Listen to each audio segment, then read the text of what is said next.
Ban penne pensa ia kejing jerngam kami mariang bat banyada na kejing pomding pathari kiding keset ka sorkar jelaling ba ka tanat cloud forest ha ka arpu saltrik jelew kala play ba ia ka program ka balai sngi ka blatip workshop come training on forest certification and carbon credit ka blalong ha salvin house ka badon halua la shumer u chief secretary uba Donald P Wahlang IAS ulalong kwangsan Lawan ban shimenta de ki officer ka sorkar jilla district council bat kiriu id mariang. Ha ka jingkren uba tipi Wahlang ulong kalong ka badan kam.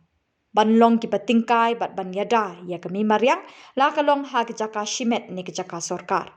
Ula yo ban batai lingkot i ka jinglong kami mariang naduk kisnem ki bakhaman chwa haduk kini kisngi.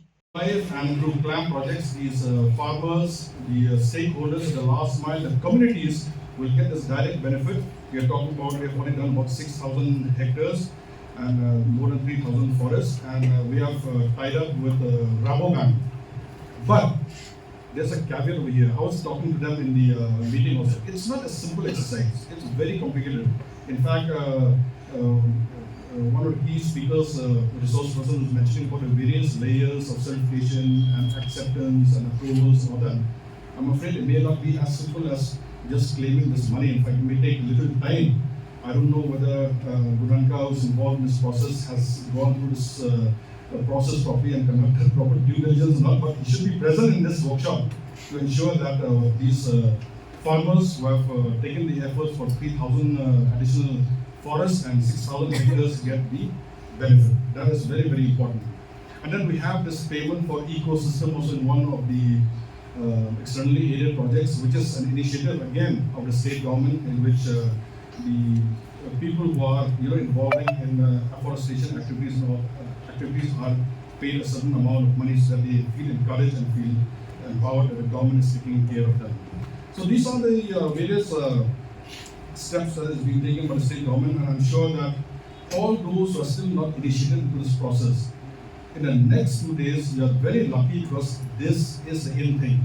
If you look at the various courses abroad, most of the certifications in top level universities are on this topic, that is on what we call as carbon financing.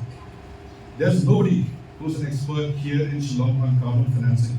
In fact, to tell you personally, I was just telling one of my sons who's quite well qualified to go for this, one of these certificate courses, because I feel that it will be quite beneficial. So all those who are having relatives or close near and dear ones who are well qualified on that, carbon financing is one area in which you can really explore, and there is a lot of potential in this field. Just one more small, very soon. Our state is a state, as mentioned before, which is full of community forests, full of sacred groves. It is also a challenge at the same time. We have not done any cadastral survey in the state. So it's a challenge. When you're talking about carbon credit and forest certification, it will be a challenge because the land ownership is a little complicated over here. You don't have proper records. So therefore, I'm very happy to see that forest officials from district councils are also here, because they are the people who will be looking at a huge chunk of forest cover that we're talking about. Because state government will be looking after reserve forests, but most of the community forests and private forests are under the ambit of the district council. So those officers are also here. So therefore, it is a very good step that has been taken to invite all of them.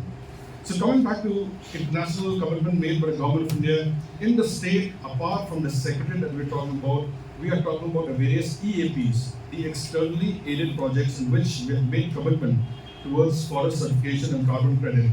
We have already done, this is not a plan, already done about 6,000 hectares of forest coverage, that is additional forestation, and involving more than 3,000 forests, because these are small marginal farmers at the last mile who are involved, and we are hoping that through this Meghalaya project, through CLAM project, these two externally aided projects, we will be able to reap the benefit of carbon credits. Now, for those who are not understanding what is carbon credit, is basically what we are talking about. You do the afforestation for a certain quantum of land, certain number of trees, and then they are measured and quantified in terms of carbon units.